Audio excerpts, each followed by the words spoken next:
We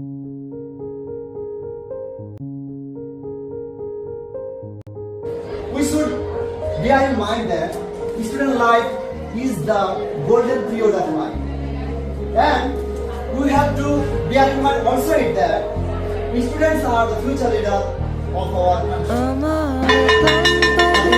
এই কথাগুলো আমরা প্রতিদিনই শুনি, কিন্তু খুব কম মানুষই বুঝতে পারে এই সময়টাই জীবনের সবচেয়ে গুরুত্বপূর্ণ অধ্যায়,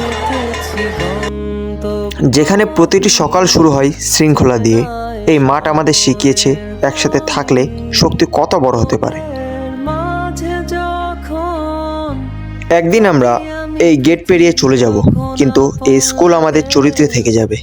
তোরা ভুলে যাস না কখনো আমাদের বন্ধুত্ব রঙিন কোনো ঘুড়ির মতো।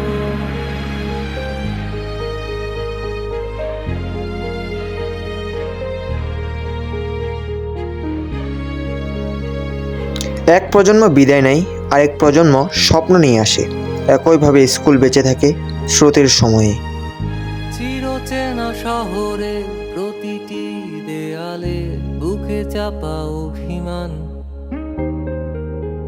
তাও প্রতি আজ কেউ যেতে কেউ শেখে, আর দুটোই ভবিষ্যৎ গড়ে। বেঁচে থাকার গান। হাজার মুখের ভিড়ে লুকিয়ে থাকে কোটি স্বপ্ন, প্রতিটি চোখেই লেখা থাকে এক একটা আগামীকাল। আর এটি নিয়েই আমাদের উপাধ্যক্ষ স্যার বলেন, কোটি স্বপ্ন বুকে নিজ দীপ্সা চোখে।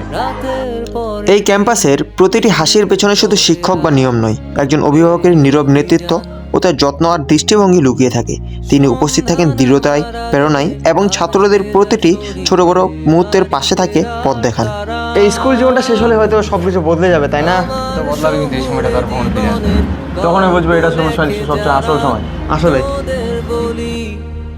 মাঠ ভিজেছে, আমরা ভিজেছি, কিন্তু হাসি আর আনন্দ কোনো জলকণা ভিজতে পারে না। বৃষ্টির প্রতিটি ফোঁটা যেন আমাদের গল্পে মিশে যায়।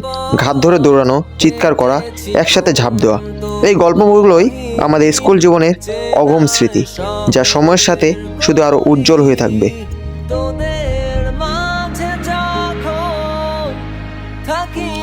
সকালটা হালকা, বাতাস ঠান্ডা, আর আমরা ছাত্রদের সঙ্গে ব্যায়ামে মেতে উঠেছি। হাসি, ঠাট্টা, ছোট ছোট ধাক্কা, সবাই একটি অদ্ভুত আনন্দের গল্প তৈরি করে।